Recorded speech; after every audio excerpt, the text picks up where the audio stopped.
এখন আমরা আলোচনা করব স্ট্রাকচারিং এ রিভিউ আর্টিকেল। অর্থাৎ রিভিউ আর্টিকেলটা ন্যারেটিভ হবে নাকি সিস্টেমেটিক হবে, এই বিষয়টি কিন্তু জানা খুবই গুরুত্বপূর্ণ। অর্থাৎ আমি যখন একটি পেপার সাবমিট করব বা আমি একটা পেপার নিয়ে কাজ করব, সেই পেপারে কাজ করার শুরুতেই আমাকে চিন্তা করতে হবে যে আমি এটা কি আসলে ন্যারেশনের দিকে বা ন্যারেটিভ আকারে যাব নাকি সিস্টেমেটিক রিভিউর দিকে যাব। অনেকেই আমরা হয়তো মনে করি যে একটা রিভিউ পেপার সাবমিট করার জন্য আমাদেরকে প্রচুর পরিমাণে পেপার পড়তে হবে এবং পেপারটার সামারি করতে হবে, এবং তারপরে যদি আমি সেটা সাবমিট করি তাহলেই হয়তো আমার পেপারটা অ্যাকসেপ্টেন্স পেয়ে যাবে অথবা অ্যাকসেপ্ট হয়ে যাবে। কিন্তু আসলে এই ধারণাটি কিন্তু সত্যি নয়। অর্থাৎ দেখা যাচ্ছে একটি পেপার যদি আমি অনেক পড়ি এবং সেখানে অনেক পেপারে সামারি করে যদি আমি দিয়েও দিই, তাহলে কিন্তু সে ফাইনালি পেপারটি কিন্তু রিজেক্ট হতেই পারে। কারণ আমি যদি সেই ন্যারেটিভ আকারে যদি সেটাকে না দিই অথবা আমি যদি সিস্টেমেটিক অ্যাপ্রোচে না আগাই, তাহলে কিন্তু রিভিউ আর্টিকেলটি তার গ্রহণযোগ্যতাটা কিন্তু অনেকটাই হারিয়ে ফেলবে।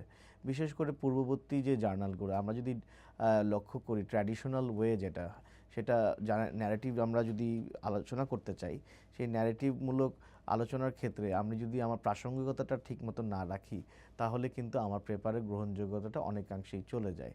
তো এক্ষেত্রে ন্যারেটিভমূলক আমরা যখন আলোচনা করব রিভিউয়াররা, তখন কিন্তু তারা যখন ন্যারেটিভটা আলোচনা করব তখন কিন্তু তারা সবসময় চিন্তা করে দেখে যে আসলেই পেপারটি তার যে পূর্বের যে আলোচনা সেটার সাথে কতটুকু সামঞ্জস্য রেখেছে, অথবা নতুন কোনো কিছু ফাইন্ডিং কিছু নিয়ে এসেছে কিনা, অথবা পেপারটার মধ্যে কোনো ধরনের চেঞ্জ আছে কিনা। তো অনেকেই হয়তো আমরা যেন মনে করি যে আসলে পেপারগুলোর সামারি করলেই হয়তো হয়ে যাচ্ছে, কিন্তু আসলে ঠিকমতো আমি জার্নালটার যে স্ট্রাকচার, যে ফর্মেট যেটা পেপারের, সেটাকে আমি ফলো করেছি কিনা সেটাও কিন্তু খুব গুরুত্বপূর্ণ বিষয়। কারণ পেপারে যদি আমরা ঠিকমতো ফরম্যাটটা ফলো না করি, অনেক ক্ষেত্রে কিন্তু আসলেই আমাদের জার্নালের ওই ফরম্যাট ফলো না করার কারণে পেপারটা কিন্তু রিজেক্ট হয়ে যায়। তো এই রিজেকশনের মেইন কারণটাই কিন্তু আসলে দেখা যায় যে আমরা আসলে ফলো করি না, এবং কি দেখা যাচ্ছে যে গাইডলাইন থাকে সেটাকে প্রপারলি ইনস্ট্রাকশনগুলোকে ফলো করি না। তো এই বিষয়গুলোতে আসলে আমাদের খুব গুরুত্ব সহকারে মনোযোগ দিতে হবে এবং সেটার জন্য কাজ করতে হবে। অনেক সময় দেখা যায় ভুল স্ট্রাকচারের কারণে কিন্তু আপনার অনেক দিনের শ্রম যেটা সেটা কিন্তু নষ্ট হয়ে যায়। অর্থাৎ আপনি অনেক দিন ধরে হয়তো একটা পেপার নিয়ে কাজ করছেন, কিন্তু আপনি সেটা যদি ভুল স্ট্রাকচারের মধ্যে নিয়ে যান, ভুল ফ্রেমের মধ্যে নিয়ে যান, তাহলে কিন্তু আপনার কাঙ্ক্ষিত যে মেসেজটা সেটা কিন্তু যেতে পারবে না।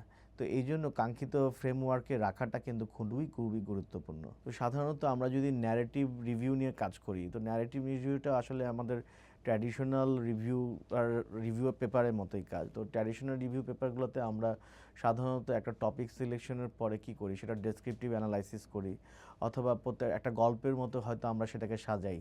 তো এভাবে ফাইনালি কিন্তু একটা টাইটেল দিয়ে আমরা পেপারটাকে তৈরি করি। তো এই ঠিক আমি যদি ন্যারেটিভ রিভিউ করতে চাই, তাহলে আমার অনেকগুলো পেপারের থেকে আমার যেটা টার্গেট, যে টাইটেল বেসড আমি যে কাজটা করছি অথবা আমি যে প্রজেক্ট নিয়ে কাজ করছি সেটা আসলেই তুলে ধরতে পারছি কিনা, সেটাকে উদ্দেশ্য করে লেখাটাই কিন্তু খুব গুরুত্বপূর্ণ ভূমিকা পালন করে।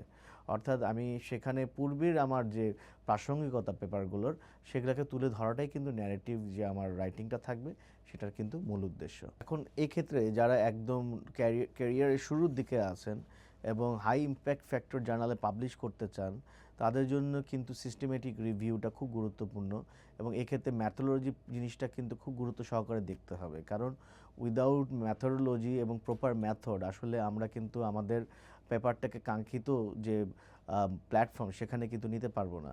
অর্থাৎ সেই টার্গেট অডিয়েন্সের কাছে যাওয়ার একটাই মাত্র কিন্তু মূল উদ্দেশ্য যে আমার পেপারটা যেন সাইটেশন বেশি পায়, পেপারটার ভিজিবিলিটিটা বাড়ে, এবং পেপারটার যে এথিক্যাল বিষয়টা ওটাকে আমরা যদি ঠিকমতো মেনটেন করতে পারি, তাহলে সেটার গ্রহণযোগ্যতাও কিন্তু অনেকাংশে বেড়ে যায়। তো এক্ষেত্রে দেখা যাচ্ছে ম্যাথোডোলজি আমরা যেগুলো সিলেক্ট করব সেটা কতটা প্রাসঙ্গিক সেই বিষয়গুলোকে যদি আমরা খেয়াল করে থাকি, তাহলেই কিন্তু আমার পেপারের অ্যাকসেপ্টেন্সের রেটটাও কিন্তু অনেকাংশে বেড়ে যায়।